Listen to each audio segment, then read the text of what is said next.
Agradezco a Dios que me concede la oportunidad una vez más de estar aquí enfrente de ustedes vía este medio para seguir escudriñando la palabra de Dios. Vamos a seguir hablando sobre la belleza del Salmo 119, pero ahora lo que corresponde al párrafo marcado con la letra hebrea Vau, del versículo 41 al versículo 48.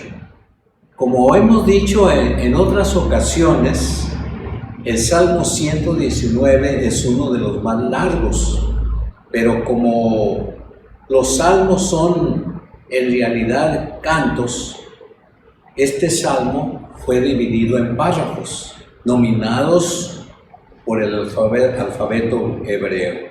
También hemos aprendido que todos los versículos en el Salmo 119 nos hablan del valor y la importancia de la palabra del Señor. Quizás el salmista pensaba que la palabra de Dios es necesaria para cambiar nuestra existencia, para hacer cambios en nuestra conducta. Y ahora en estos versículos 41 al 48, el salmista nos enseña que la salvación viene por la ley de Dios. En pocas palabras, el que quiera tener salvación debe de buscar a Dios a través de su palabra, y a través de su palabra la encontrará. ¿Por qué? Porque quien revela quién es el Salvador de este mundo es la Biblia. Dice pues el Salmo 119, 41 al 48. Venga a mí tu misericordia, oh Jehová, y tu salvación conforme a tu promesa. Entonces daré respuesta al que me afrenta, porque en tu palabra he confiado. En ningún momento quites de mi boca la palabra de verdad, porque en tu juicio tengo puesta mi esperanza. Tu ley guardaré siempre, para siempre jamás. Andaré en libertad, porque he buscado tus mandamientos. Hablaré de tus testimonios delante de los reyes, y no quedaré avergonzado. Me deleitaré en tus mandamientos, los cuales he amado.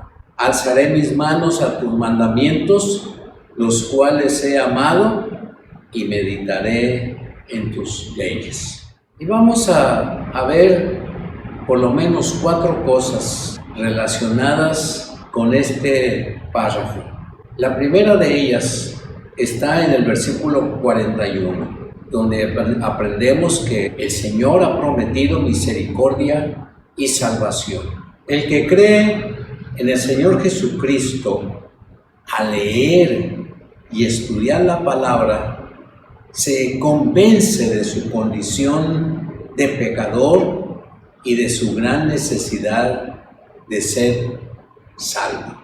Y con la lectura y el estudio de la palabra, también queda convencido de que solamente Dios puede tener misericordia de nosotros y que debemos de aclamar a Él por bendición. La segunda cosa tiene que ver que los que alcanzan la salvación comparten lo que han recibido. Déjenme leer estos dos versículos. Y daré por respuesta a mi avergonzador, que en tu palabra he confiado. No quites de mi boca en ningún tiempo la palabra de verdad, porque en tus juicios espero. Por supuesto, aprendemos que siempre habrá personas hostiles al Evangelio, que incluso son personas que dicen creer en Dios, pero rechazan su plan de salvación. Como alguien me decía, yo puedo creer en Dios, pero no puedo creer en Jesucristo. Y según la palabra del Señor, el que cree en Él, cree en el Padre. El que cree en el Señor Jesús tiene la posibilidad de ver a Dios. Pero con todo y estas personas tenemos que seguir compartiendo, tenemos que seguir hablando de Jesús, aunque se molesten con nosotros, porque somos creyentes que testifican, que hablan del amor de Dios. El salmista, en pocas palabras, pide que Dios le siga permitiendo compartir con otros su voluntad y que no le quite ese privilegio.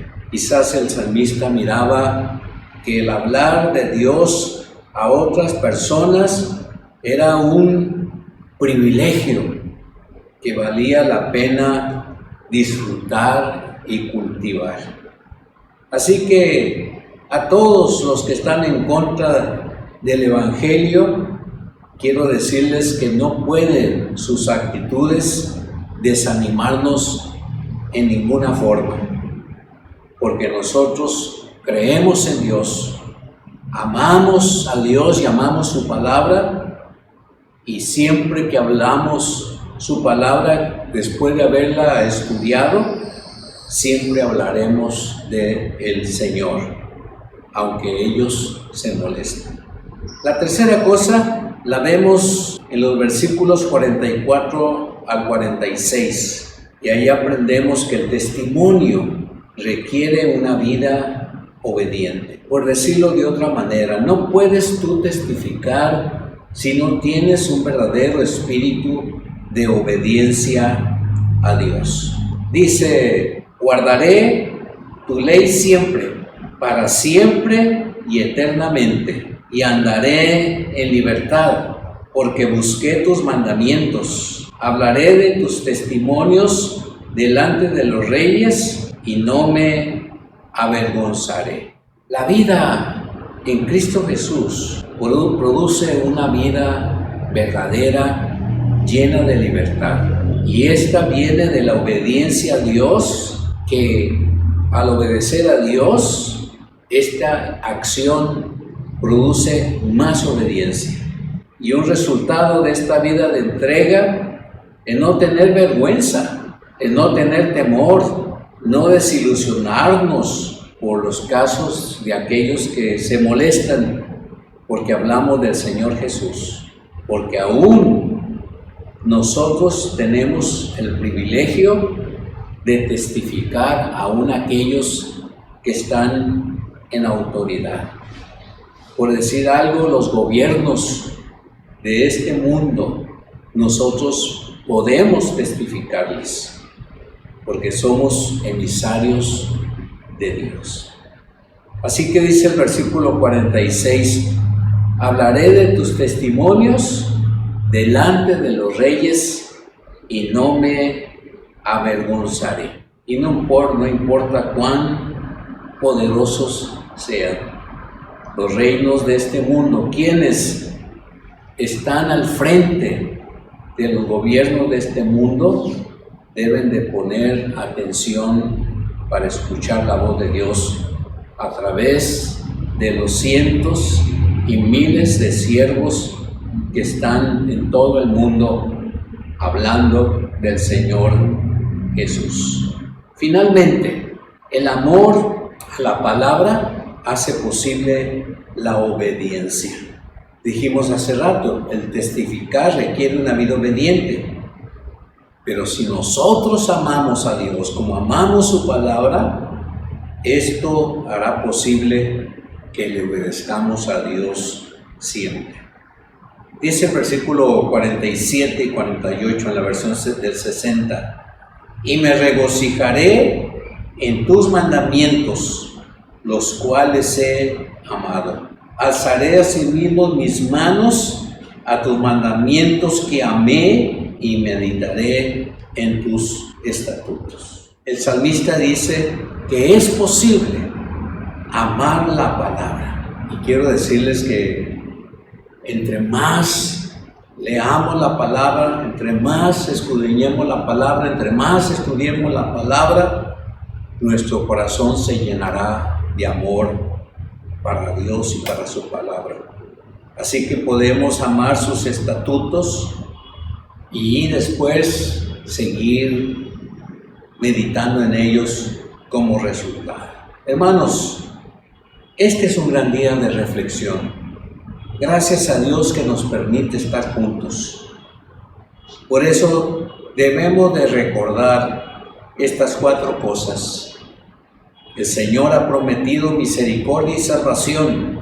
Los que alcanzan la salvación comparten lo que han recibido de Dios. El testimonio requiere una vida obediente y el amor a la palabra hace posible la obediencia.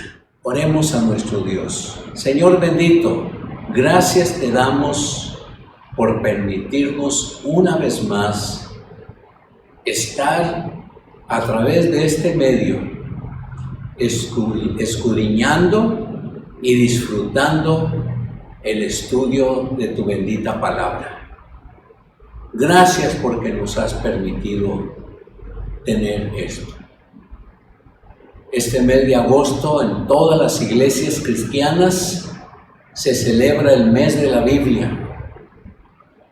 Así que no solamente la compartimos, sino hasta levantamos ofrendas especiales para que se siga imprimiendo más Biblias a todos los lenguajes e idiomas de nuestro mundo, incluyendo lo de nuestro México. Gracias pues, Señor, por el trabajo que hacen las sociedades bíblicas en el mundo y aquí en México. Gracias pues, Señor, te seguimos implorando por los enfermos, por los que están pasando por necesidad, y a nosotros síguenos bendiciendo. Y gracias por las experiencias que nos has permitido tener. Y en el nombre de Jesús, a quien amamos de todo corazón, te lo pedimos. Amén.